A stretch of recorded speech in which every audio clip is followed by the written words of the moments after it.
Welcome to Sightings. I'm Tim White. One of our Sightings investigative teams is studying a haunting case right now in Northern California, where apparitions, poltergeists, eerie sounds, odors, and electrical disturbances have all been reported. It's the old Brookdale Lodge, a dilapidated country inn that over the last half-century has played host to everyone from presidents to Satan worshippers, and stands on the site of a Native American burial ground. Built in 1924, the Brookdale Lodge is a place where visitors can touch a piece of history, and a place where some people believe history touches them back. It's impossible to live there and not feel it. It's going on all around you. I believe there's something. It attacks people who seem to be the most vulnerable. I do believe in ghosts. I never had before, but I do now.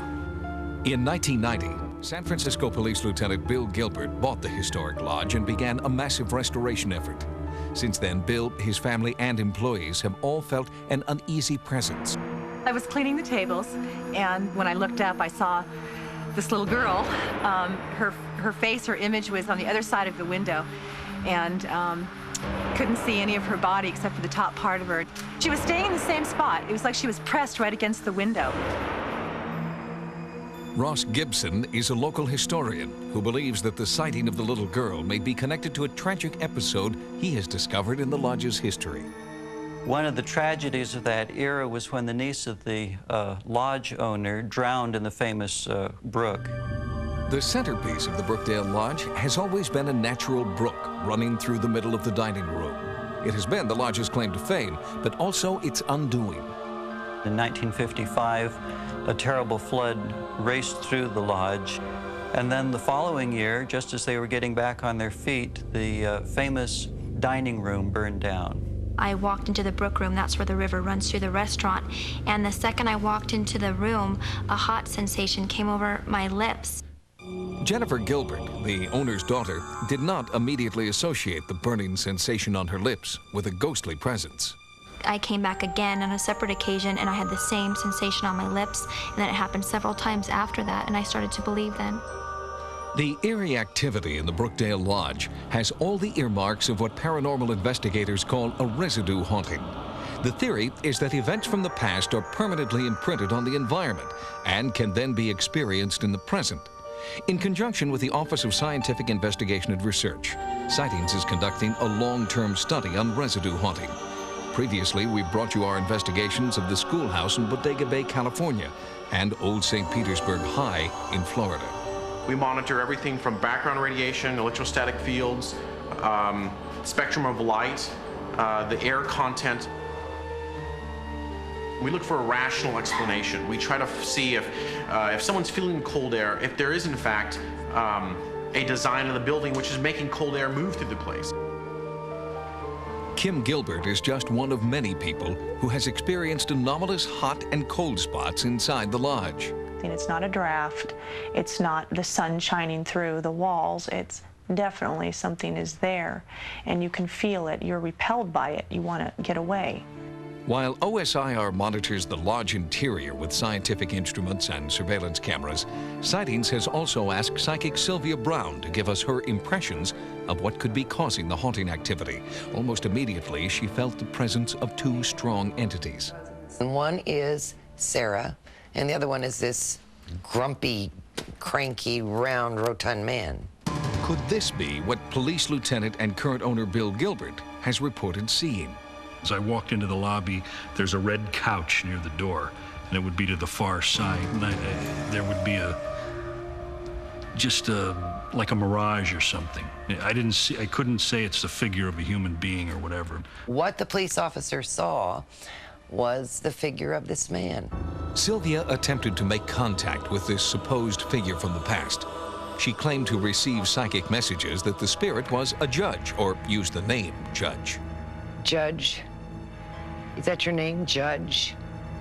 The site was bought in 1870 by the Grover Lumber Company, and in 1900 they sold the property to Judge Logan, and he converted their old headquarters into Brookdale Lodge. There is a negative energy with this male. He just doesn't want anything changed. Your lodge, your land. I see.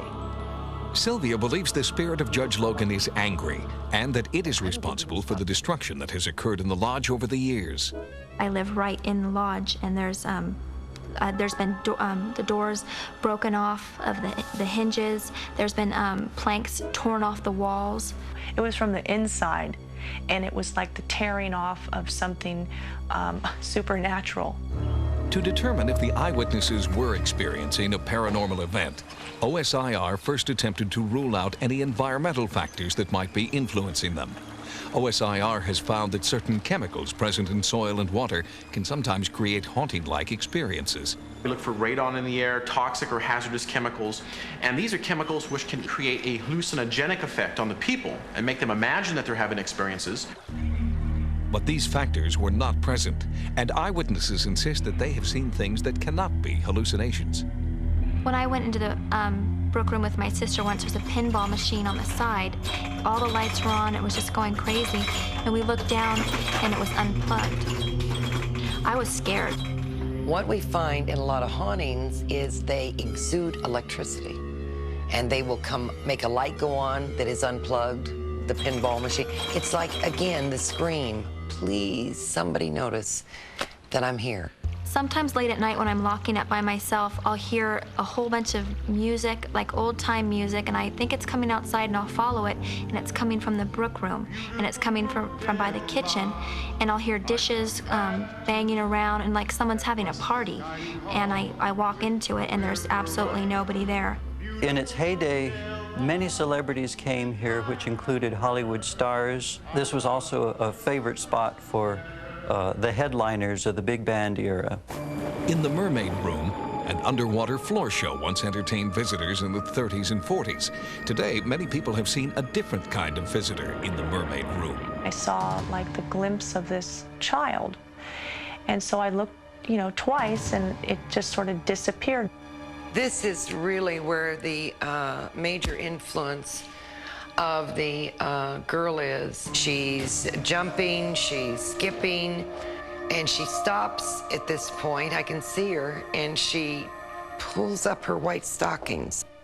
Later, in the Brook room, Sylvia Brown felt the child's presence once again, and then envisioned a chilling scenario. All of a sudden, from the side comes a dark woman with a big braid. The child spins around, and the woman seems like she's pushing. And the child tumbles and falls. She drowned. Was a child named Sarah murdered here? Police records say no, but a supernatural force within the lodge seems to be saying yes. The area itself, and especially the lodge, is a very beautiful place, but there is an evil presence there. The Brookdale Lodge is a beautiful location, and based on eyewitness testimony and the separate investigations of Sylvia Brown and the OSIR, it appears to be a location that bears the residue of the past, both the violent and the playful. Certainly, after conducting our investigation, initially here at the Brookdale Lodge, we found a variety of very unusual phenomena. The data that we documented showed specifically certain areas of floors which seemed to produce what looked like footsteps walking through various parts of the structure. The bursts of air were monitored in both wind velocity and with thermovision to accurately determine the temperature. However, we were not able to determine exactly where the air was coming from. In fact, the experiences people are having here are very real, and that they are perhaps in some way a ghost or a residue haunting taking place. Our investigation at Brookdale Lodge is ongoing. Although we have the most sophisticated detection equipment currently available, no one has yet figured out how to get a ghost to appear when and where you want it to.